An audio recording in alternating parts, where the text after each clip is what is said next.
Hola, muy buenas tardes. Aquí otra semana más en Cadena Joven, Onda Filosófica. Esta semana os traigo otra entrevista de un grande de la filosofía, Emmanuel Kant. Buenas tardes. Buenas tardes. Quería comenzar, Kant, por que me relate un poquito de su historia, para que los oyentes puedan situarse un poquito en el tema del que estamos hablando. Me parece bien. La verdad es que mi vida no fue muy interesante, pero bueno. Nací el 22 de abril de 1724, en la ciudad de Königsberg. Bueno, en aquella época pertenecía a Alemania, aunque actualmente, como ya sabes, pertenece a Rusia y se llama Kaliningrado. Bueno, fui el cuarto de 11 hijos, aunque eso no le importará mucho. De las cuales 3 mujeres y otro varón, como ya saben, en la época era muy difícil llegar a la adultez, alcanzaron una edad avanzada, aunque la verdad es que nunca mantuve con ellos una relación frecuente. Mi padre fue artesano, de clase media, bueno, en concreto, guarnicionero, y mi madre, una mujer de acendrada religiosidad pietista, fue la que se encargó de mi educación. Con esto quiero decir que, la verdad, mostraba mucha más religiosidad de la que en realidad ella tenía. Como reconocí agradecidamente uno de mis escritos, jamás olvidaré a mi madre, pues ella fue la primera en sembrar y alimentar en mí la semilla del bien. Bueno, tras 9 años de estudios medios ingresé en 1740 en la Universidad de Königsberg para estudiar filosofía. Al terminar la carrera decidí dedicarme a la docencia, a pesar de que no poseía unas bases económicas necesarias para ello. Así que durante 11 años tuve que dedicarme a dar clases particulares para poder ganarme la vida. Hasta que en 1755 me presenté a oposiciones de la universidad en que había estudiado, y al aprobarlas fui designado profesor auxiliar de filosofía. La verdad es que estuve muy contento con esta hazaña. Bueno, fui profesor de filosofía hasta 1770. Ocupé la cátedra de lógica y metafísica, y alterné mi dedicación al estudio de la escritura. Más tarde fui elegido rector de la universidad en 2 ocasiones y decano de la Facultad de Filosofía. Un gran comienzo, Kant. Pero quisiera entrar en materia preguntándole lo siguiente. ¿Quiénes te influyeron en tu pensamiento filosófico? Con mucho gusto responderé a esa pregunta. Bueno, a lo largo de mi vida influyeron en mí corrientes filosóficas muy distintas y variadas. En mis primeros años, como consecuencia del ambiente en el que estudié, viví en el espíritu de la Ilustración, en el que mi mentalidad se caracterizaba por la confianza en la razón humana. Una razón que debería ser siempre independiente, sin admitir ninguna imposición desde fuera de ella misma. La creencia en que la utilización adecuada de la razón iba a suponer el comienzo de una nueva etapa de progreso y de felicidad para los humanos, y la admiración por la persona de Newton, al que consideraba como el primer hombre que había sabido utilizar la razón adecuadamente para hacer la ciencia. La verdad es que al realizar mis estudios de filosofía valoré sobre todo a los pensadores racionalistas, y de hecho mis primeros escritos trataron sobre las relaciones entre el pensamiento de Descartes y Leibniz.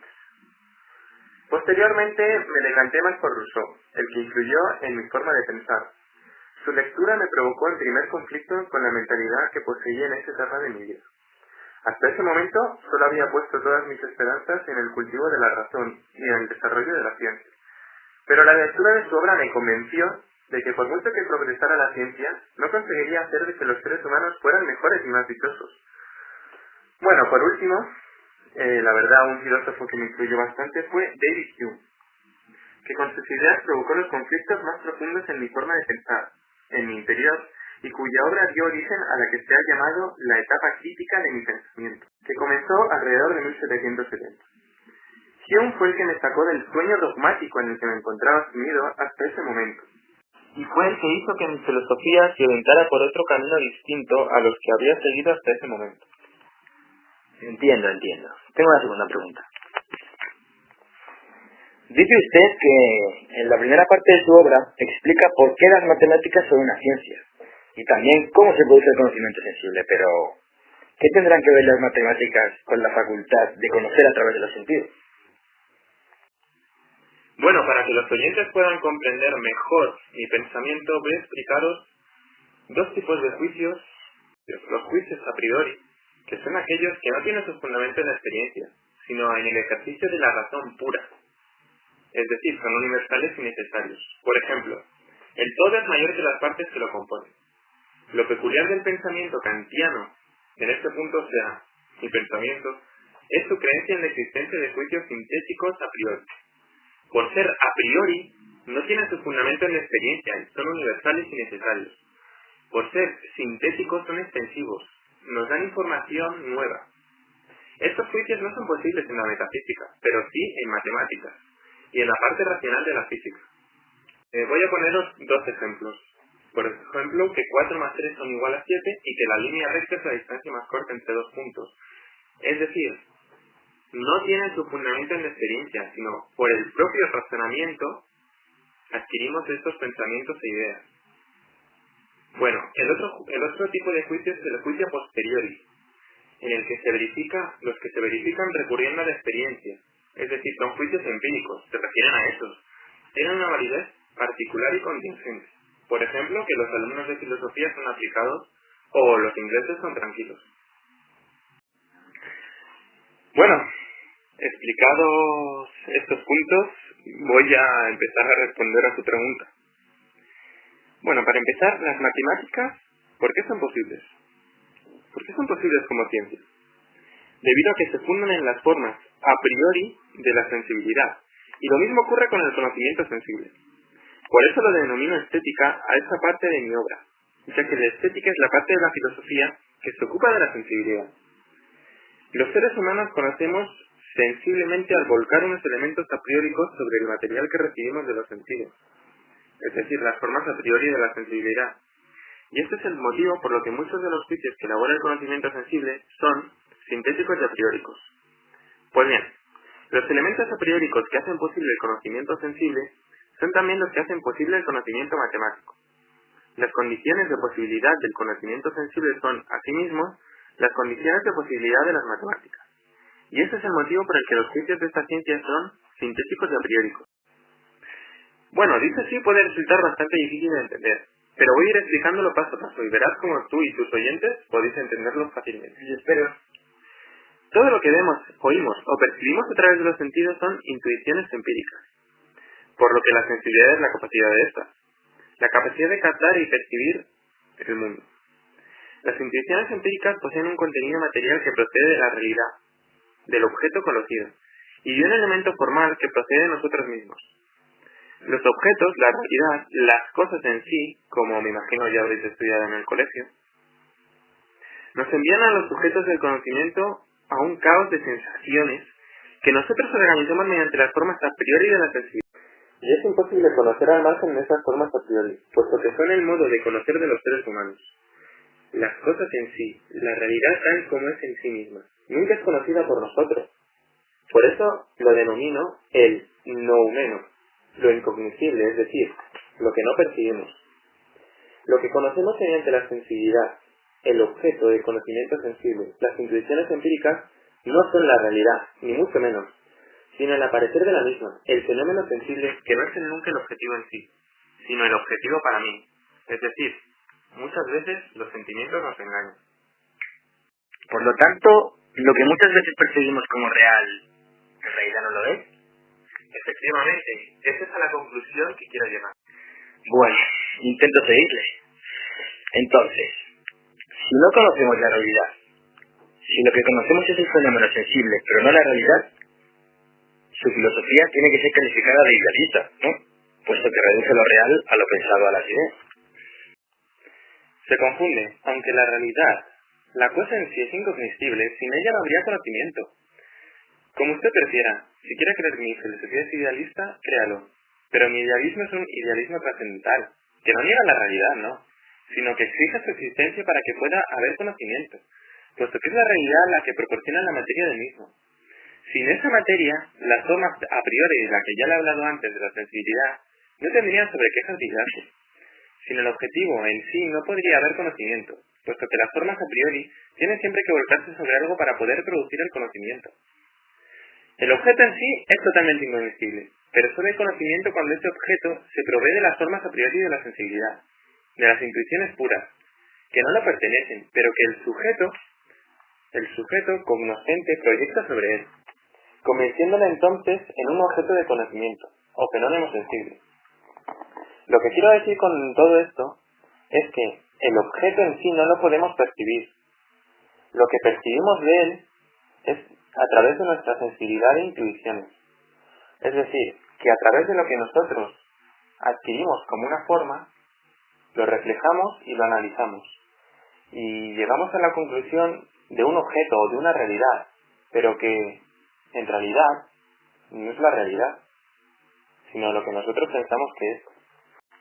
Bueno, cambiando un poquito de tema, he leído en numerosas publicaciones suyas que lo importante no es tanto el qué se hace, sino el por qué se actúa, y no acabo de entenderlo.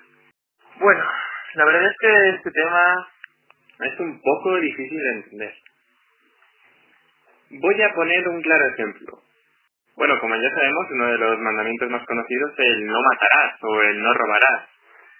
Lo que mi filosofía quiere hacer entender es que no es tan importante el qué se hace como matar, sino el por qué se hace. Es decir, no puedes decir que no matarás, eso es imposible. En muchas y diversas ocasiones se debe matar.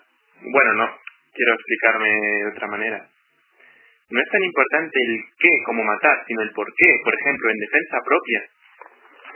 De hecho, es legal en la actualidad matar en defensa propia. Otro ejemplo sería matar por acabar con el sufrimiento de otra persona. Con lo cual habría casos en los que los mandatos carecerían de validez. Y afirman solo la mera forma del deber, respetando la absoluta autonomía de la voluntad. Estos imperativos son meramente formales. Fíjate si no, en el que considero el más importante de los imperativos categóricos. Obra de tal modo que la máxima de tu voluntad pueda valer siempre al mismo tiempo como principio de legislación universal. Vale. En este imperativo no se nos dice qué. ¿Qué es lo que tenemos que hacer? ¿O qué? ¿Qué es lo que tenemos que evitar? Simplemente se nos dice cómo tenemos que actuar.